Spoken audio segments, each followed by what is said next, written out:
Hello, welcome to Renew Wales in Conversation. Today's topic is biodiversity and green spaces.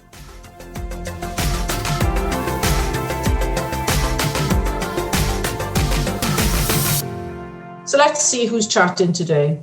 Hi there, my name's Jasmine. I'm a Renew Wales coordinator and mentor down here in Pembrokeshire. I'm a volunteer for Transitions Bro Gwaun, and I'm particularly inspired by the intelligence of plants and ecosystems and what happens for us as people and communities when we interact with them. Thanks. Hi there, I'm Jeremy. I'm part of a group called Dewi, which is relatively new in the St David's Peninsula.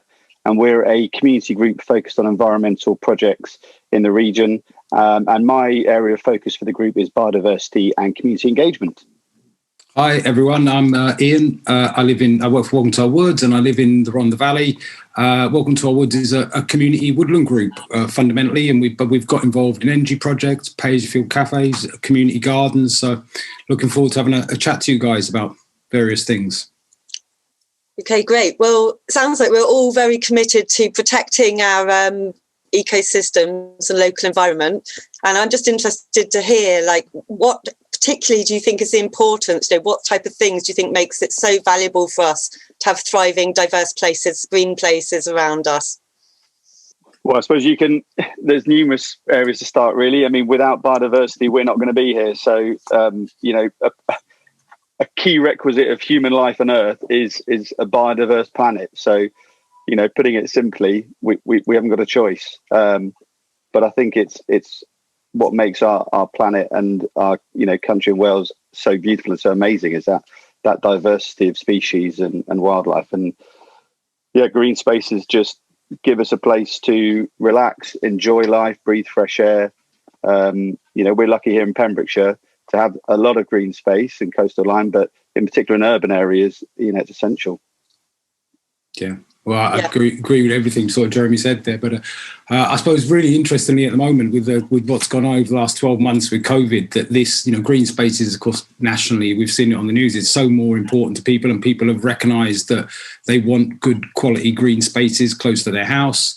And this has been really interesting times for us to engage people in that idea. Biodiversity for us, it's really kind of interestingly, we in the Rhondda Valley where we live, the ex-coalfield, kind of one of the most biodiverse, rich areas of Wales. And I kind of think, for us, whatever we do moving forward, that has got to be, the front of our list to protect and improve that really. But we do think of ourselves, I suppose it's about good sound ecosystems, and I think in Welcome to Our Woods we do think about human beings, the community being part of that ecosystem and being part of biodiversity. So it's I think that's one sort of way we look at it. Yeah, I feel that's really important in that we see ourselves as part of the ecosystem. If we get into the deep thoughts underneath that maybe has led to the destruction of ecosystems or treating it just as a material resource. Yeah, personally, I feel that might be fundamental. Our need to, change that paradigm in our own minds about how we feel about it. Yeah. Yeah, interesting. In the Rhondda Valley, we haven't. You would perhaps assume we've benefited from extractive type of processes, and but we haven't really. In the long term, we didn't benefit from it in the Rhondda Valley. So maybe we need to look at a more enriching approach of supporting biodiversity and supporting a good ecosystem. Also, it's about resilience and about resilient landscapes. We've seen a lot of flooding in the Rhondda Valley and some quite serious events over the last few years. So, it's about resilience as well, and having that diverse range of species that can sort of have, can cope with these kind of changing events that we're seeing. Yeah, definitely. Yeah, what's it like, in terms of, for both of you, in terms of your, the people that get involved with your projects? I mean, how much understanding is there about this, the idea of resilience and so forth? Or is it more that people just have a natural desire to get outside? I'd be interested to hear about what motivates the people. Yeah, I think there's a real mix. Like I say, we've only been around about a year, and not been the best year to kickstart a new community group. But we've had some great projects, and I think a lot of people who have been involved with us are already motivated. They already get the biodiversity crisis, they get climate change, and they want to be involved. And a lot of them are already doing stuff off their own back, maybe at home or with other groups. But we are starting to see more and more people who, I think as we get more known as Dewi in the area, who are people who are asking questions and trying to find out, okay, what are you guys doing? What is it all about? And for us, I think that's part of our sort of mission as such, is to inspire and help educate other people.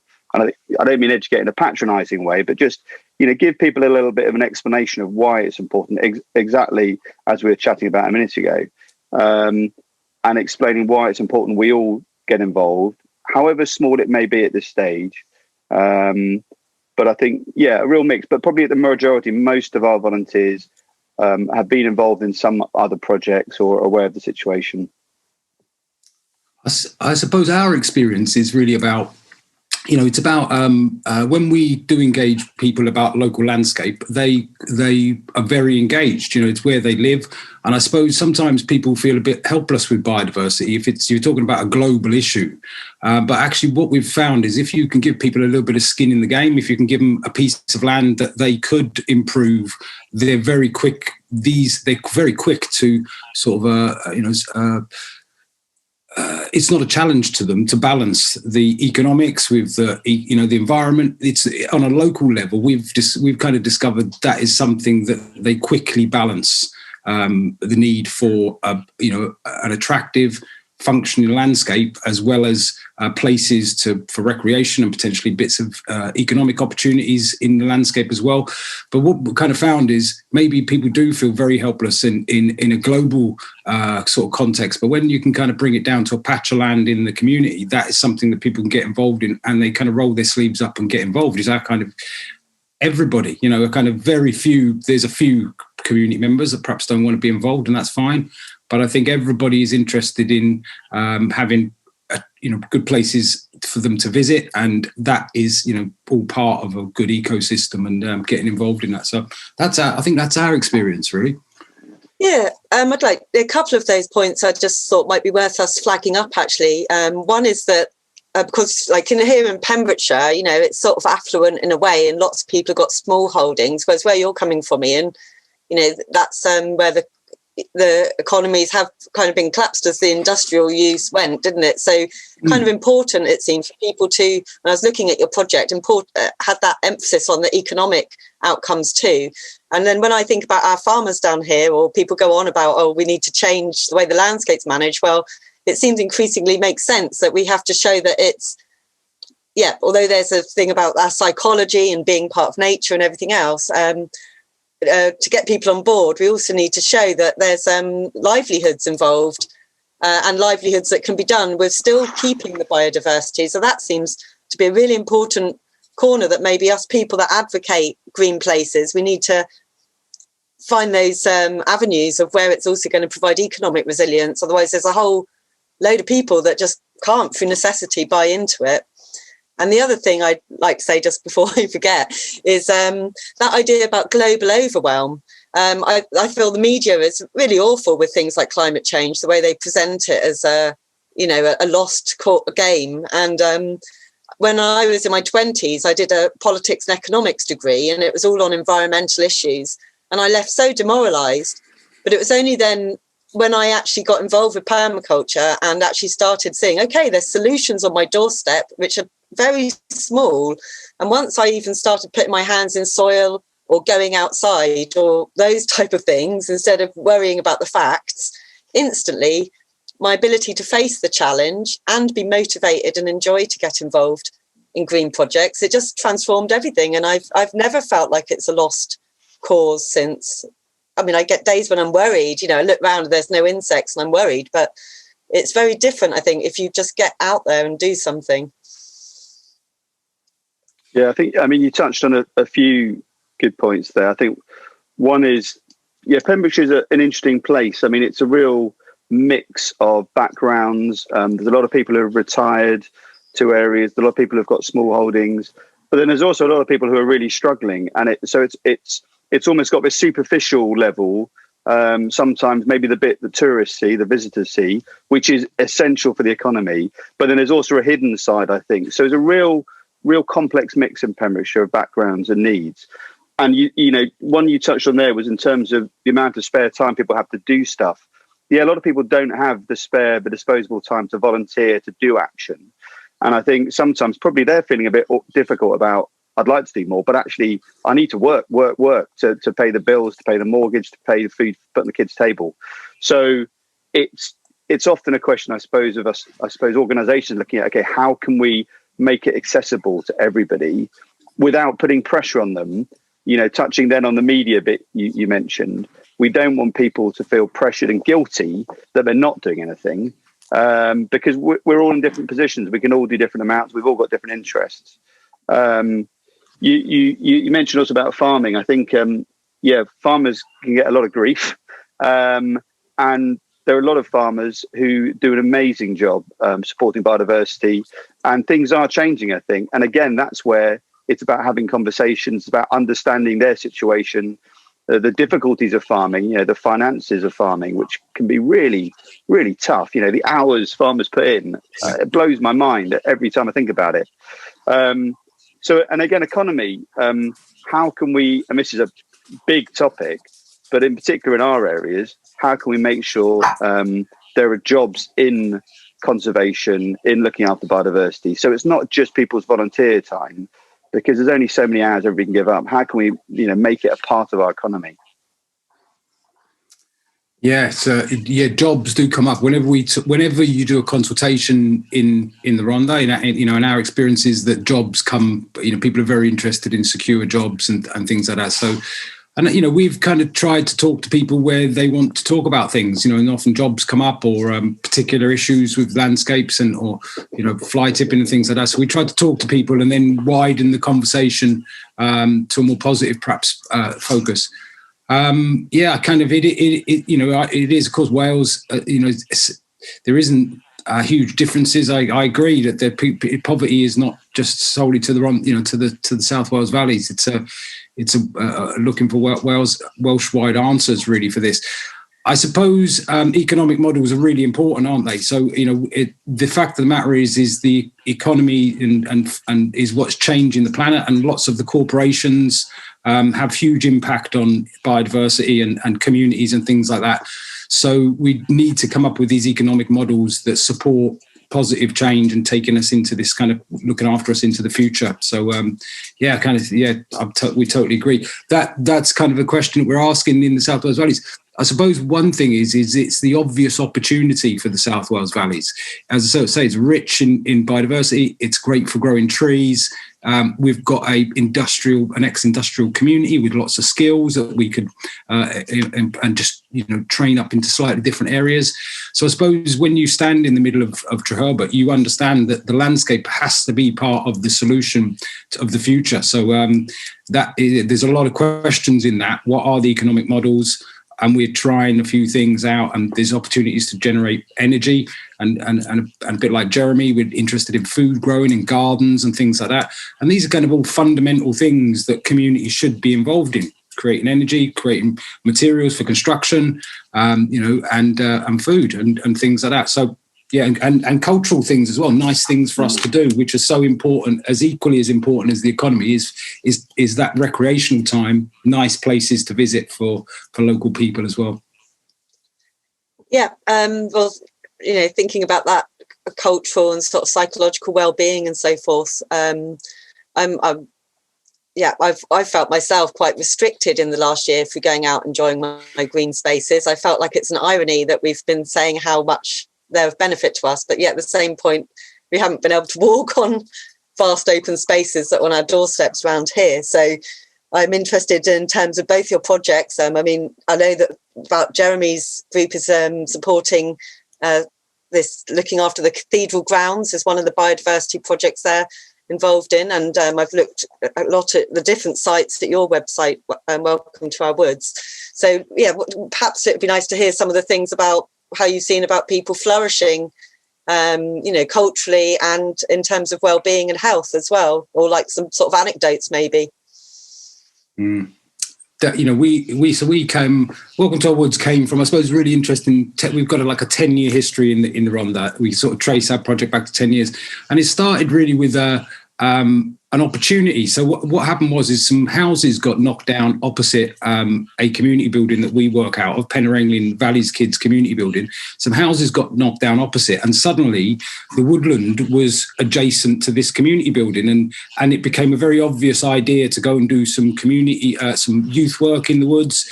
It was also a woodland that was regularly set on fire. So it was like an arson hotspot in RCT. And arson is a problem, RCT is a problem area across Wales. So we've seen quite a remarkable difference. So first of all, it wasn't just the woodland or access to, but it was part of the solution. So the council invested heavily in, knocked down some houses that were quite dilapidated in a bad state, and then invested quite heavily in the houses that existed, and then worked with us as a community organisation, Valley's Kids at the time, to work with local people about exploring use of this new woodland space. One of the first things they'd done was put a fire pit in the woods in this arson hotspot.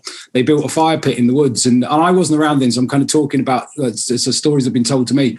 And there is a huge change in that community. Now, we're only talking about a small estate, but it was a very problematic estate and had a lot of issues that you would find in cities. You know, it was quite remarkable that in such a rural, beautiful place, you had such, quite horrendous social issues going on.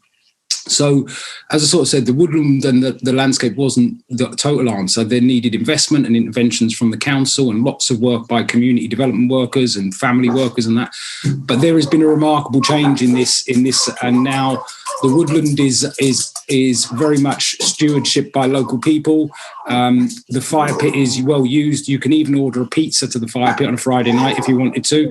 And it's been, you can't really, it's difficult to describe over a podcast format, but if we were stood there, you'd see that a remarkable change has taken place in this area. And part of that solution was this good access and stewardship over a piece of land that is just a large plantation in reality of a couple of 100 square meters, but has had such an impact on this small community, and it's used.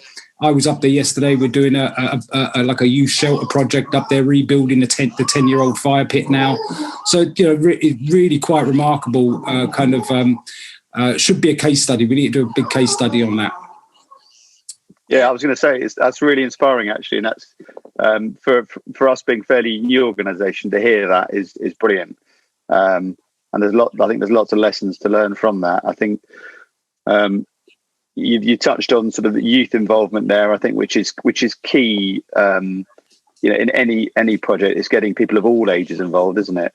I think from we haven't been around as long as that, so it's difficult to say as much. But with the community garden project that Jasmine touched on, that's been really exciting to collaborate with the cathedral, who own quite a bit of land. And open up this unused, overgrown area for the community, which Cathedral's been great at opening up for people to use.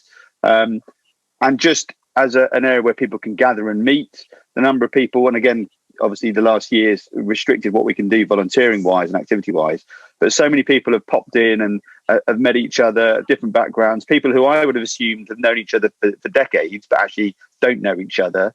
So his relations are building. And we're really excited about what this, and this is only this is half an acre, this garden. So quite a big garden, but, in the bigger picture, we're really excited about not just how it will help biodiversity, not just how it will help in resilience and the food growing in there, but also just relationship-wise in the community. Linking people together, getting more organisations involved. And it is small scale, it is local, but actually that's, to me, is so important at where we begin. And we've got to have some big legislative changes for, community energy and other things. But actually, if we don't start at a local level, we're not going to get anywhere. So yeah, as one project for us, that's somewhere where we're really aspiring for exciting things. And I think there's also other opportunities from a community point and bringing it together. You hear about community farms. That's something we're excited to explore and see what the opportunity is. Community energy is something that, in fact, that's Ecodawi was founded initially based on community energy projects. So that's something we want to look at. But it's all about community coming together. It's all about collaboration, working together, understanding each other, as Ian mentioned earlier as well. Jeremy's spot on. That's how things move. And someone said this to me, and it's exactly right. That in communities, things move as quick as relationships can be built. So that's your foundation. It has to be about communication, about people coming together.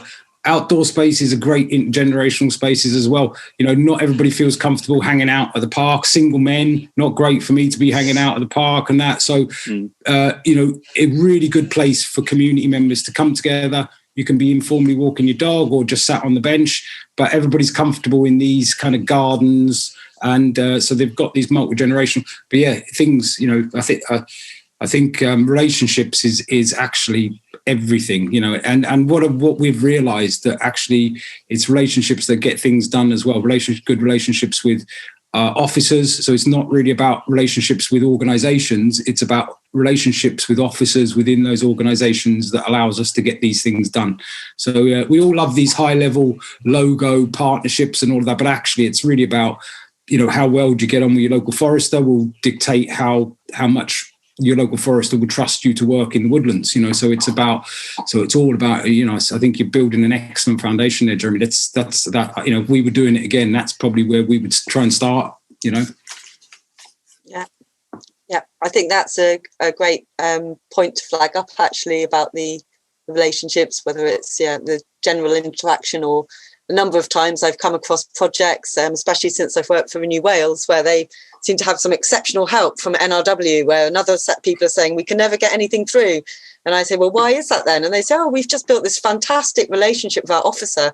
And and the same when I was involved in natural building, people couldn't get through things like straw bale buildings. But if you had a good rapport with your local guy, it seemed very easy. So it's it's good to remember that, isn't it? Like the human spirit that that there's the borders aren't so strict when we're dealing with people. I think we would like to have a kind of a system, but unfortunately we're human beings. We work on trust and relationships, and we like to do things for people we like. You know what I mean? So it's just it would be great to try and bring some of that into a systemic kind of change. So allow lots of things to happen, but just sort of the reality of it is our experience. It's all about relationships and building those good trusting relationships with each other. And it's never going to be easy, is it? Let's be honest. We're all very different as human beings. We've just started this new small project called Mini Meadows, which is why I know listeners won't be able to see it, but we've got this blue heart behind me. And we're trying to encourage people to rewild their gardens a little bit. If they've got a little bit of lawn, to let it grow long. There's lots of campaigns like No Mow May, and big organisations like the Wildlife Trust, National Trust, Plant Life are all involved with similar schemes. And we're just really keen to let people, a little bit of your garden go wild. Let's look at grass verges. But we've straight away come across people who know it should be mowed. It looks much neater mown. And I know, having spoken to Pembrokeshire Council, they get so many complaints because people say it's untidy. And before you know it, you've got this and them, heads banging together. So we're really trying to just gradually have conversations and, try and work out why people wouldn't let a little bit grow and why they think it should be cut. And we know we're going to come across a few, confrontations, not in a bad way, but where people are set in their ways. But we've just got to keep having those conversations, keep talking, and hopefully we'll get there. Yeah, it sounds very attractive to me. No mow, no dig. That sounds like the kind of garden I want to look after, man. Okay, I think I'd do okay on these things. Yeah, it is about. Quite often we're talking about. We're suggesting that this is radical change, but actually, quite often we're trying to reinstate really good processes from the past. That actually, it's not conservation, perhaps, but it's reinstating kind of very traditional methods of management so I think that's quite interesting. Some people thinking sometimes, we're doing hydro projects. Well, hydro energy has been around for a long time, these are not new things. And coppice in woodlands, is something that has been going on for millennia, I would imagine, and probably is only the last sort of 50 years that these things have started to disappear. So it's just about kind of and sometimes people think we're kind of doing radical things, and we're not. We're actually just looking for sensible ideas. I don't think Welcome to Our Woods have invented anything new. We're not even that clever. We're just, we steal things off people from, Jeremy Burt's watch it, because Jeremy's mentioned, I've taken a few notes while Jeremy's there about mini meadows. There'll be a mini meadow project in Truro next. That's what happens. That's how this works, Jeremy, isn't it? Well, and it wasn't our idea. The Blue campaign, if you Google Blue campaign, I think it was a journalist that started us off putting little blue hearts in front gardens in urban areas. So you stole it as well, Jeremy. So we've stolen it as well. Yeah, but that's what it's all about, isn't it? Yeah, let's not try and reinvent the wheel when there's some great ideas out there that are working. Let's just learn from each other. I suppose that's the point, isn't it? I suppose that is right. Yeah. I'll send you a blue heart in the post, please. Yeah, I think that's really something to really bear in mind, isn't it? That when we reach differences of opinion or differences of perspective, that's a really good sort of edge technique, is to remember that these are not some newfangled bizarre ideas quite often, and that they did work in the past, and we take them forward with our modern knowledge, but and particularly with engaging, like where I live, it's all villages, so getting the story-eye hen, the old stories when the fields were planted with really multiple cover crops and stuff and all that sort of thing. I keep thinking that would be a brilliant way to reach that divide around scruffy nature and resilient ecosystems. But I'm noticing it's coming to the end now of the podcast, and I think both the things you both said tie in very nicely to what might be a good one to finish on. Is if you were to sort of wave a magic wand or a magic pair of secateurs, what one thing would you kind of like to see change to transform that would really help the future enhancement and protection of our wild spaces and our green places? We might need a second to think about it, but I think you were both saying like the no mowing and those sort of ideas. I think for us, something on a personal level is for, what I kind of need to understand, what I need to see is this kind of the Future Generations Act in Wales. I need to understand really what is that going to do. What can we do under that legislation, and really start to see some examples of what that can deliver, because we've got a really interesting legislative framework in Wales that looks like it allows all of these things to happen, and other legislation. So, but what we see is a lot of business as usual with a lot of terminologies perhaps taken. We see the terminologies being used, but actually the output of the whole process is the same process.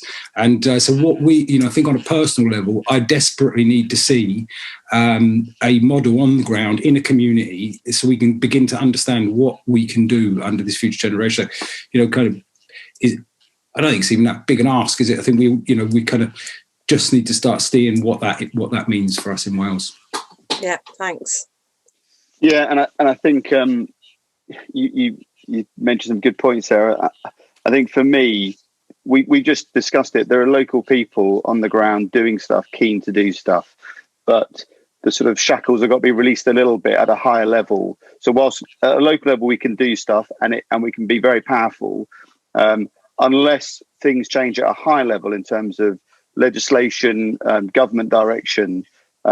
There's a lot of talk at the moment, a lot of councils saying, yeah, we're declaring a climate emergency, government scope, but actually what's changing? Not much. There's a lot of hot air. So let's start seeing some really good improvements. Let's start seeing the economy talk more about, and there was a study recently, wasn't there, that was released, but let's start seeing the economy talk more about the biodiversity and how communities be involved, because it was touched on something a minute ago. Someone said there's a lot of good community groups doing stuff, but at the moment, a lot of them survive from grants and charitable funding. And there's only so much of that. So a lot of them are almost competing to get that funding, which then means they don't share as many ideas. And I think things are changing, things are improving. But I've experienced this in the past where some groups won't share their ideas because they want to hold on to their funding for a few more years. And to a certain extent, you can't blame them. But unless there is funding available for these projects, for these community energy projects, for these biodiversity changes to support farmers with biodiversity changes, etc., we're not going to see big enough change. So I think for me, that one thing is for the high level government to rethink how communities are involved and to basically open the doors and let's get the economy rolling, the green economy rolling. Okay, well, I'll do my wish. I'll go on a slightly different tack then, or something, rather than sort of actual concrete steps that could be taken. I would just like it if people over the next months, minutes, days, if the subtle interactions between things like underground fungi, insects, weeds, our food, our mental health, if that huge systemic interactive knowing, if that was just plink, we all woke up tomorrow and just could see that the huge value and interconnection of everything. Yeah, that would be my birthday wish. I'll go along with that as well. I think, Jasmine, I'll change mine. I'll just go along with that. That'd probably do it for me. That would, I think. Okay, well, I've really enjoyed meeting you. I think there's a lot more we could have easily done quite a few more hours of this, actually. But maybe it would be good to just do a flag up of how people can get involved if they're in the St David's Peninsula, or if they're in, Treherbert area or so forth, because that would be great. People might be listening that would love to get involved. Thanks, Jasmine. That'd be great. So we're based in the old library on Bute Street in Treherbert, but the doors are beginning to open again, and we've also got another high street, a food growing project we're just launching on the high street in Bute Street as well. So people are welcome to just drop in and have a chat to one of the volunteers or member of staff and find out how to go on. We've got a website, and welcome to our woods.org, and W2OW is our Twitter account. Drop us a line to get involved. Thank you, Brilliant. Jasmine. Thank you, Jeremy. And for us, ecodowie.org.uk is the website.